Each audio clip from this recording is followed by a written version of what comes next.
So I've decided I'm going to start a YouTube channel. A couple of reasons for doing that. I was really hoping that as the summer would start, I would be able to get a lot of my customers to come to the farm and see how everything's working here. And due to the COVID-19 pandemic, that's not going to be much of an option this summer. So I really am passionate about having my customers involved in the farm, and you know, they're a big part of the farm. Without all my loyal customers, I couldn't do this. So I want to make some longer videos that can show the farm and make it feel like you're here, and explain how and why we do certain things the way we do them. So that's one reason for starting my YouTube channel. The second is I want to try and inspire other young people, particularly here in Ireland, that maybe want to get into farming or this type of regenerative farming, to give them some pointers and tips and show them how I do it and how stuff works here and stuff that doesn't work. So I want to do videos that are maybe a bit longer than typically the videos I put up on Facebook. So just going to put together kind of maybe a weekly what's happening at the farm, stitch together a load of videos for you and let you watch and see how it's happening. If you have any questions or anything like that there, just put them in the comments and I'll get back to you, or I'll do another video, talk about it in another video about whatever your questions are. We're blessed with some great weather, and I'm just here. There's a little plum tree, and as you can see, he's just putting on some flowers. So if the bees do a good job, maybe we'll have some plums. Now this is only a 1-year-old maiden, so you know, I'm not hopeful that it might keep some plums, but it's a good sign that it's taken well. And all the fruit trees have just gone around the whole field there and checked them all. So all the trees seem to be putting on buds, which is good. So it means they're taken to the new ground. Hopefully they have a good summer now. I'm just up here. I'm going to sort out this box behind me right here. That's a double nook box that I never got around to sorting out going into the winter, so I'm going to give them a new home here. I've got a new house for them, a bigger house, so we're going to take them out, put them into their new house. And I also haven't marked the queen, so if I see her going through the hive, I'll take her out and mark her as well. These guys are a little bit disgruntled because I'm after putting them back into their new house. They were jam and they were full of pollen and they hadn't much space left. They had a lot of honey built on the outside, so I've actually given them super, so I've given them a little bit more space. Hopefully that'll make them happy. And we also went from 12 frames down to 11, so that should give them a bit of space, and now they're going to settle down. You can just see them fanning, basically telling all their friends, okay, the big white polar bear is gone, you can come back now. But these guys are really cool. I love having bees in the farm.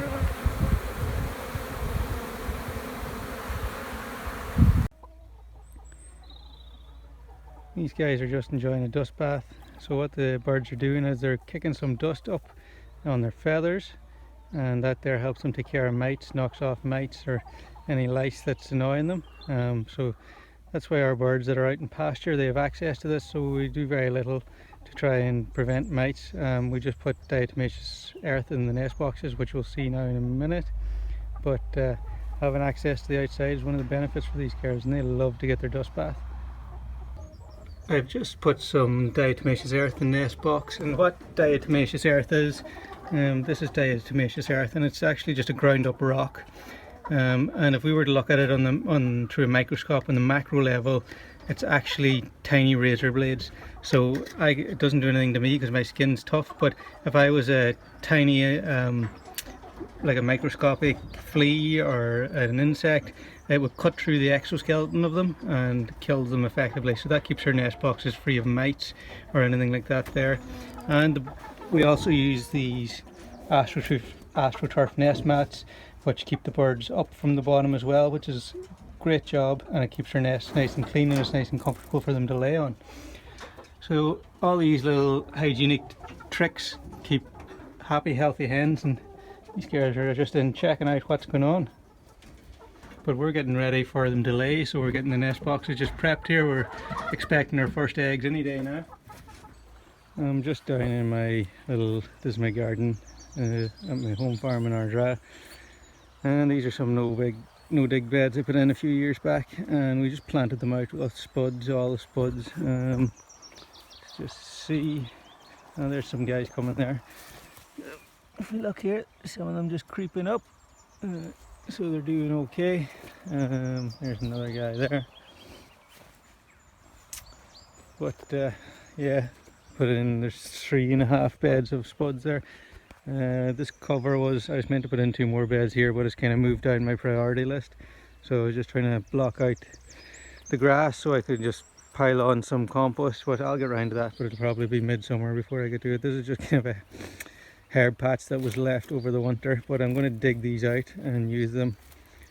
Got chives, parsley, we've got mint, fennel, there's some rhubarb growing in there with a big stalk, there's some chamomile, there's bits of everything in there. So we're going to dig them out and set up a herb garden up at the farm, and then we'll clean up the bed and probably put in 2 more beds here, and maybe, because we don't be down here as much anymore, put in something that's can be left to its own devices, keels or something like that there.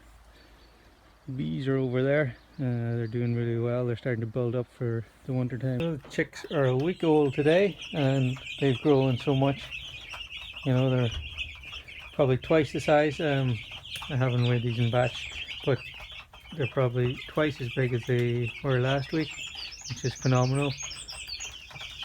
And they're all just tucking in. This guy's having himself a little drink. Really happy. We've lost 2 chicks in this, and typically the mortality is higher in the first batch, and that's because there's no living organisms in this really yet. So we keep adding wood chip, and this becomes like a living nappy, so it absorbs all the nitrogen, because wood chip's carbon, of course, and this is actually sawdust, which is the best carbon. It's about a carbon ratio of 500 to 1. What that does is it becomes a living nappy, and there's good bacteria in there. So when we change these chicks out, we'll put about a watering can of water on there and just give it a gentle stir, and we literally just stick the fork in like that there and give it a twist, and that gets some air in there. And with that air and moisture, what that does is it really helps the good bacteria, and those good bacteria then go on to fight all the bad bacterias. So therefore the second and third batches of chicks have a better chance because their nappy is stronger. So yeah, we've just lost 2 chicks, and it's typical. Our typical mortality rate with these guys will be about 4 or 5%. I mean, the industry is probably way up to maybe over 10%. So inevitably, if you've got livestock, you will have at some point dead stock. That's just part and parcel of the game. You can be the best farmer in the world, but you still might lose some. But we try to do everything we can, so we're really conscious. We use separate gloves, separate footwear for when we're dealing with these little chicks, because they're so small, you know, that we don't want to carry anything from any other flocks over. So we do really conscious. We change their waters several times a day, clean their troughs, try and keep everything sterile and clean for them. We don't go over OTT, over the top, but you know, just being smart, and just every little bit helps. So these guys will stay in here. They'll be in the brooder for another 2 weeks, depending on the weather. We might get them out a little bit earlier, but we're gently lifting the heat lamps up, so we're getting them used to cooler and cooler temperatures, so that they'll be ready to go outside. But as you can hear by the chirping, that's a really happy, content chirp. You can tell when chicks are distressed, they make a loud, high-pitched chirp. But these guys not very happy to me. We'll have to get their water topped up.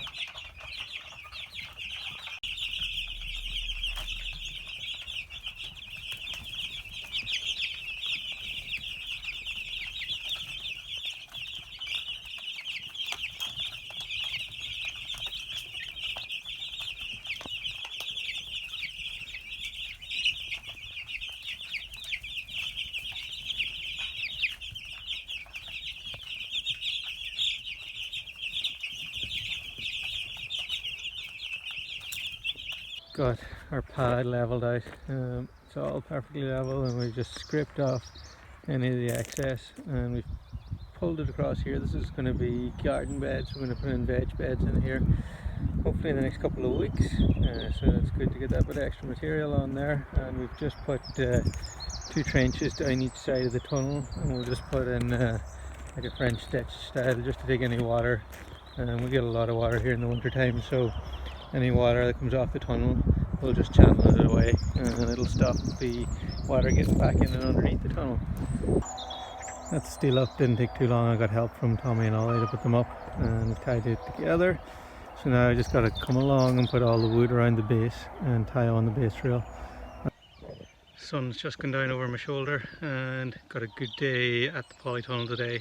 I'd done the morning chores, and then Neve came down, helped me out. She done all the afternoon chores, which meant I was free to really hammer out the Polytunnel. So I'll just give you a quick look at where we're at. I've got all the timbers up now, the front walls, back walls.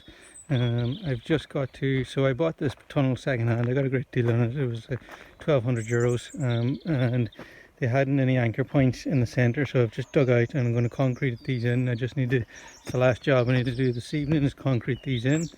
I'll mix up some cement now and fill them up, and then I'll close the birds in, and that's me done for the evening. But this is all ready to go tomorrow. I've managed to convince all the family to come up tomorrow afternoon to help put the plastic on, which it'll be a bit of a job, but so what we've done is we keep the base rail about 4 inches off the ground, then we tie the plastic on here, and we get the plastic as tight as we can. We do this on both ends. The rail's up 4 inches over there as well, and then once we have the plastic on, we batten it onto the sides. Then we come along, we loosen these up, and we beat this down to it flatten the ground, and that's how we get it drum tight. So I'm going to be pretty busy tomorrow. I don't know if I get a chance to make a video of it. I try to, but that's how we get it real tight. And then we just pleat it in at the front, on the sides. You pleat it into the door on each end, and that's her done. I'm not a polytunnel building expert, but it's not rocket science either. The guys are just folding up the cover so that we can roll it out easy over the top. They're just trying to get the inside on the inside and get all the folds the right way. They're doing a good job, and the sun is out. I'm just finishing off some pieces of rail here and just making sure that the hotspot tape is all good, and we're going to get this cover on.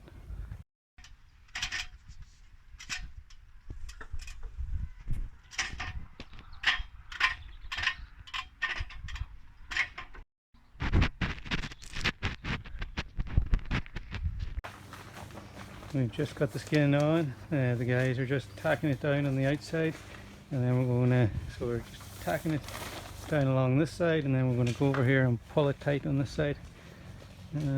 But looking really good. We managed to get it down and back up again without getting any cuts in it, tears. Good job. And we're pretty much done. How cool does that look? There are doors there, they still got to go on. That's not a big job. I had the family up today help me out. Help got scarce towards the end, so I had to finish up. Need help and clean up. So this is inside. We've got, we're drum tight here, if you hear that. So like I said before, pulling it as tight as we could, and then smashing these down the last 4 inches really gets it tight. We've got to put windows in the back now. There's a big enough tunnel. It's 52 foot by 30 foot. It came like this with 2 windows. I do think there might be an issue with airflow through here, so if I have to, I will put a bigger door here. If it gets bigger for, I mean, like when we put on the cover here, it was like almost 40 degrees in here. So if airflow is an issue, I will make a bigger opening there. I've already got some stuff in here. This was in with the other polytunnel. We've got some tomatoes. We're just getting ready to put on cucumbers. What have we got here? We've got some spring onions just coming up. There's some beets coming. More beets, more spring onions. Got some, I think they're sweet peppers or something. So we just grow veg for ourselves.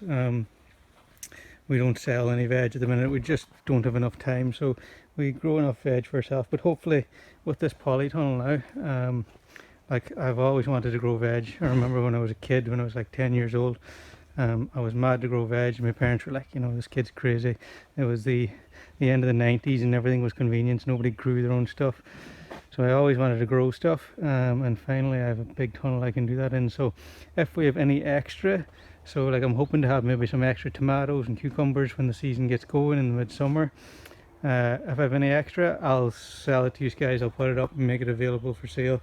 But primarily the garden is for ourselves, and you know, I might just show people what we're doing there, so if people want to grow their own veg. But basically our garden is more of a there's some kale or Brussels sprouts, I'd say there. Our garden is more of a homestead now than a market garden, but hopefully we'll scale things up eventually. So that's our polytunnel ready to go. It's been a super busy week here at the farm, just packing off the eggs there, getting ready for deliveries tomorrow. So we've been really tight for eggs because we just have our overwintered flock, but once our new hens are laying now, we'll have more than enough eggs. So bear with me for another week and then there'll be loads and loads of eggs. As well, if you want to pre-order your chickens, we've got our first broilers, they'll be ready. It'll be around the second week of June. So if you want to make sure you get your chicken, just pre-order now. We also, I don't have an interview with Richard Perkins this week for his European Farm Like a Hero tour, so that's coming out soon, so keep an eye out for that. That's pretty much it from me this week. I hope you enjoyed the weekly events. I did hear the cuckoo for the first time this week. There's lots of superstition and old sayings about the cuckoo and the good weather. Little cuckoo flies all the way from North Africa here, so hopefully he did bring the good weather and he stays with us. And I'll see you again soon.